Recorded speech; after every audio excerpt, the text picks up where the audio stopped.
el despliegue de seguridad es propio de un partido de alta tensión. Hablamos de 1.400 policías. Jesús Sánchez de Lara, muy buenos días. Se suma a esta tertulia junto a Carmen Morodo y a Sen Escolar, que hoy estás en minoría. Yo estoy en minoría. Carmen Velasco, Elisa Beni, buenos días. Decíamos que hay un 40% más de efectivos policiales que cuando se rodeó el Congreso en el año 2016, en la investidura de Mariano Rajoy. No sé qué os parece. Sí, mira, esa seguridad que estamos viendo. Yo vengo de ahí esta mañana y a las 9 ya estaba absolutamente, iba a decir Operación Jaula, absolutamente blindado, no solo desde Neptuno a lo que es Cedaceros, la parte de arriba del Congreso, sino ya por dentro de los barrios aledaños, porque prevén efectivamente que dentro de Huertas, por la parte hacia el Museo Thyssen, quien conozca ese triángulo del centro de Madrid, prevén que, claro, que los manifestantes o que la revuelta pueda venir desde esa zona. Yo veía a ciudadanos también quejándose un poco, los trabajadores de la zona, porque tenían que identificarse como los periodistas, que tenemos 2 pasillos para pasar entre los agentes identificándonos con el carnet de prensa, ¿no? Y también pensaba de cómo nos hemos acostumbrado, ¿no? De alguna manera, acostumbrada entre comillas, a una sesión de investidura que tiene la solemnidad que tiene, a convivir, porque las furgonas policiales van desde el Paseo del Prado hasta la Puerta del Sol. No lo hemos visto nunca antes, Pilar. Nunca. Esto es una situación excepcional. Nunca. Quiero decir que no nos hemos acostumbrado a convivir, sino que refleja una tensión social, tensión política, institucional, judicial. Refleja, Carmen, que llevamos casi 2 semanas de manifestaciones diarias, algunas de ellas violentas. Por algo es. En frente de la sede del PSOE. Por algo es. El debate, y os doy la palabra enseguida, viene precedido efectivamente por una fuerte contestación en la calle contra la ley de amnistía, contra las cesiones al independentismo, y de eso hablaba precisamente Óscar Puente, el diputado socialista, a su llegada. Marisa, 40 minutos de arrancar. Muchísimas gracias por atendernos. Estamos pendientes hoy de Bruselas, de una posible respuesta europea. Pilar, decía Rodríguez Zapatero esta mañana que es absurdo pensar que va a frenar Europa la ley de amnistía, porque el recorrido, digamos, que tiene esa queja por parte del Partido Popular, por parte de Vox, en fin, no va más allá. Sí, Zapatero lo ha dicho muy contundente. Yo también creo que los mecanismos de la Unión Europea para frenar leyes nacionales, revisando casos, no conozco ninguno. Puede haber recomendaciones o puede haber críticas. Y ahí sí va a haber un debate. El Partido Popular, en la internacionalización de la ley de amnistía, va a plantear un debate que ya está abierto, que se ha metido además en el número 2 de von der Leyen, que lo va a analizar esta mañana. Además, decían que lo está analizando las instituciones europeas. Harán un análisis de la ley. Yo creo que lo que Zapatero dice es una percepción que me parece que está bien encaminada, y es que analizarán una ley, un preámbulo, una exposición de motivos de una ley que, visto desde Europa, tiene más sentido del que a nosotros nos parece. Eso del conflicto político, de no se tenía que haber llegado a ese punto, la vía judicial no es la vía política, lo que hace la exposición de motivos, ¿no? Yo creo que eso se va a entender en Europa, y además las leyes de amnistía están recogidas en otras constituciones europeas, no son una anomalía. Si cuando no hay leyes de amnistía, como en Italia, como en Portugal, tienes mecanismos parecidos a las leyes de amnistía en otras constituciones, como la alemana. Entonces yo sí comparto que va a haber un debate sobre esto que dice. No es analizar una ley. El Estado de Derecho, España es Hungría. Sí, pero no es analizar una ley, es analizar una amnistía que se negocia para conseguir una investidura, donde no es analizar el preámbulo, sino hasta qué punto esta decisión política que beneficia a 2 políticos puede afectar a nuestro Estado de Derecho, al principio de la igualdad, al principio de la separación de poderes, que esos son valores fundamentales. Que no tienen por lo que ha hecho Sánchez.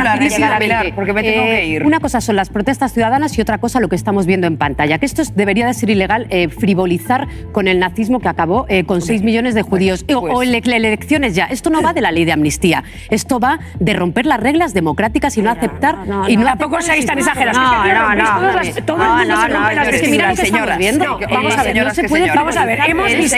Señores, que no le estamos la palabra Arsenio y a los que quedan. No os preocupéis, que vamos a estar con el programa especial hasta... Sí, toma de posición efectivamente en el arranque de este discurso de investidura, en la política exterior del Gobierno, la política exterior del Gobierno de Pedro Sánchez, de Álvarez, del propio Borrell, ¿no?, que han defendido al unísono esa defensa y ese alto al fuego en Palestina. Fíjate que decíamos si se tenía que dirigir o no a la ciudadanía. Ha puesto en valor efectivamente la constitucionalidad, que de eso pivota la ley de amnistía, amnistía y tiene mucho que ver con las manifestaciones en la calle. La Cámara, el Congreso, como sede de la soberanía popular, tiene mucho que ver con la representación de la ciudadanía y me parece efectivamente, no sé si valiente, pero bien el dirigirse con naturalidad a la ciudadanía, porque lo que tiene un discurso de investidura como este es al final una toma de control absoluta, porque aquí va a exponer un programa de gobierno y va a justificar y a explicar la ley de amnistía, por un lado, lo escucharemos con los argumentos parecidos a la exposición de motivos, y también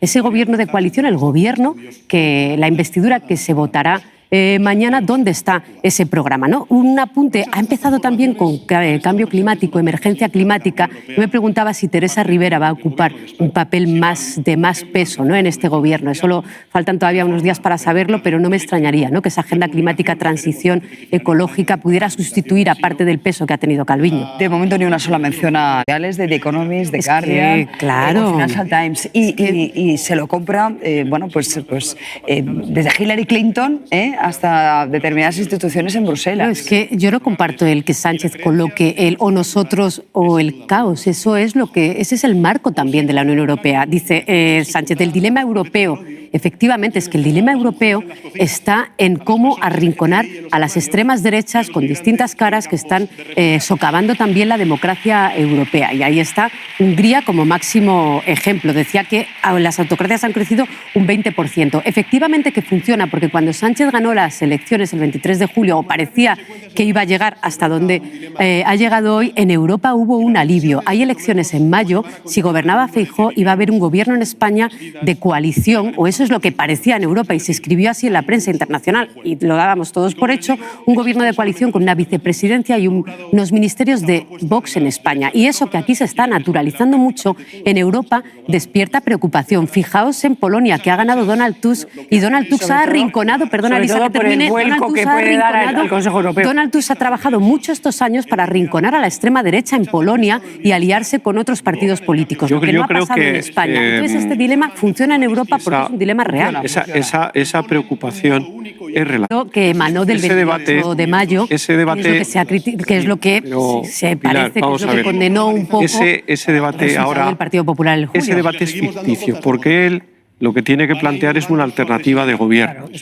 Entonces, hablar de lo que hace la Comunidad de Valencia es como si hablamos del resultado de la selección española de este fin de semana. Dices la Comunidad de Valencia, pero es que él habla también de lo que ha hecho un pueblo de Cantabria que gobierna Vox, que ha censurado una película de Disney. Dices, oiga, vamos a ver.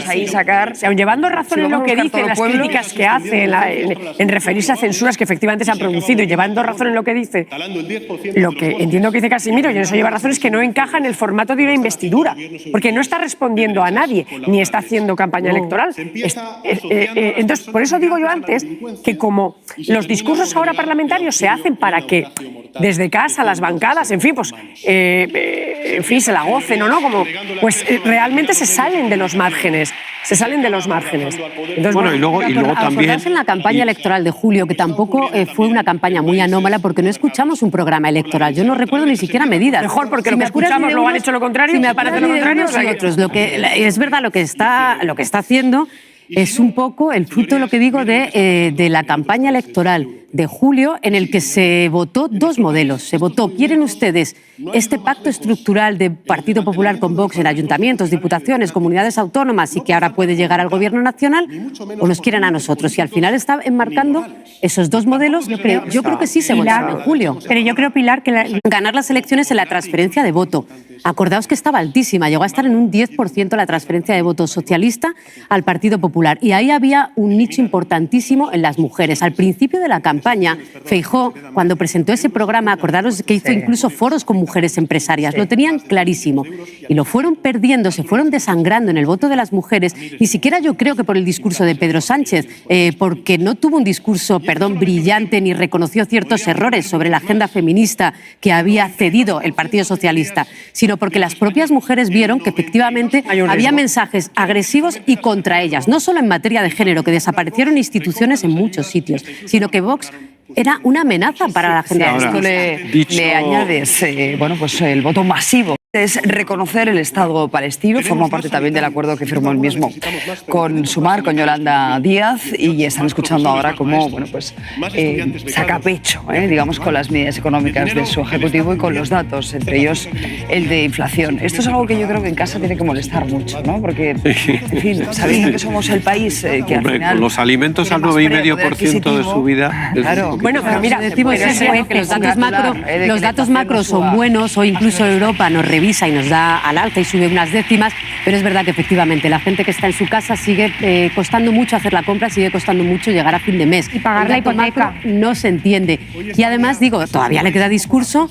Hemos escuchado esa propuesta de o ellos o nosotros, ahora está poniendo los datos buenos del gobierno sobre la mesa, que los hay, pero todavía no hay detalle de programa de gobierno. Pues enseguida volvemos con más discurso. Importante. A ver, no nos olvidemos que, claro, la política como está y esta investidura con la ley de amnistía lo hace todo anómalo, pero la reedición de un gobierno suele ser una segunda investidura muy tranquila hasta ahora, en la que usted presume de la gestión y dice gracias por la confianza para revalidar, pero tampoco no se nos olvide que es un gobierno de coalición y sí está marcando alguna de estas medidas. Por ejemplo, fijar por ley, que esto sí es novedoso, la subida del SMI para que se consolide en el 60% del salario medio según el Estatuto de los Trabajadores. 5.000 millones más para ese fondo de pensiones, revalorizaciones de las pensiones con el IPC, que son medidas que había acordado con Yolanda Díaz y que refuerzan el estado de bienestar. Una hora de discurso y ni una sola mención. ¿A la reducción de la jornada laboral? Sí, Casimiro, sí, 37,5 horas, sí.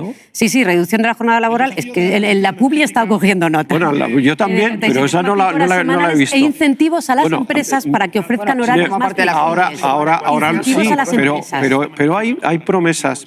Es decir, subir el salario mínimo interprofesional. De alimentación, que a mí el concepto me parece relevante, mientras le preguntaba a la Unión Pequeña de Agricultores, oye, ¿cómo suena esta ley? Y me recordaban ahora que lo han peleado mucho, que la necesitan en el campo, y efectivamente es que los agricultores y ganaderos, al margen de las políticas, que necesitan ayudas y estrategias. Un campo que además está sufriendo mucho por culpa de la amnistía y con la opción de que vuelva Puigdemont y se amnistíen. Hablábamos de antes de las fechas, es que hablamos de 2012 a 2023. Efectivamente hay un profundo malestar y es ciudadano, pero yo creo que es pronto para dar la razón a Laura Borràs con que este proceso español, por así decirlo, cerrar la puerta del proceso en Cataluña y abrirla en España, va a ser permanente y duradera.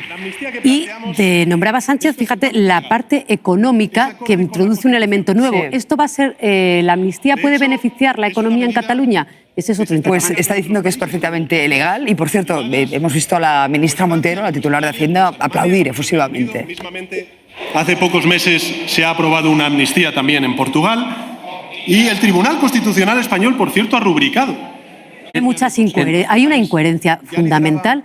Yo creo que se equivoca Sánchez en no explicar y en no reconocer que es por qué yo dije que era inconstitucional hasta el 23 de julio y por qué presentamos una ley de amnistía. A eso todavía le tiene que dar respuesta. Porque no hay respuesta. Dicho lo cual, no escuchemos cosas que no está diciendo el Partido Socialista. El Partido Socialista no enmienda el 155 porque hace una diferencia muy clara entre la Cataluña de 2017 y la de 2023. Tampoco he escuchado al Partido Socialista en ningún momento enmendar la sentencia del Tribunal Supremo, sino que cumplidos unos años de cárcel, el Estado y el derecho de gracia le da herramientas e instrumentos para conceder indultos. Con lo cual, por favor, no digamos el 155 es una incoherencia haberla aplicado por el PSOE porque no lo está diciendo. Incluso en el pacto con Junts y el Partido Socialista terminó. Si los indultos no parecen ya bomba. El Partido Socialista dice el 1 de octubre fue ilegal y lo mantiene a día de hoy. La incoherencia, Pilar, es decir... Su día, que duraron ¿cuánto esos presupuestos? A ver, no hay alternativa de gobierno porque es un gobierno de continuidad de la coalición. En este caso, con Sumar, lo que antes hubo Podemos, y podemos estar de acuerdo si faltan o no medidas. Yo me alegro de que haya tardado en salir la amnistía porque no hay un solo problema en este país, que es Cataluña. Hay muchos más y hay que hablar, y esto es un programa de gobierno. Dicho lo cual, este discurso de investidura de Sánchez era la oportunidad para resolver en las dos cuestiones de fondo, y es por qué nos hemos atrevido con una ley de amnistía, más allá de la convivencia, del perdón y la concordia. Creo que le sigue faltando una explicación importante a Sánchez sobre esto. Las circunstancias son las que son.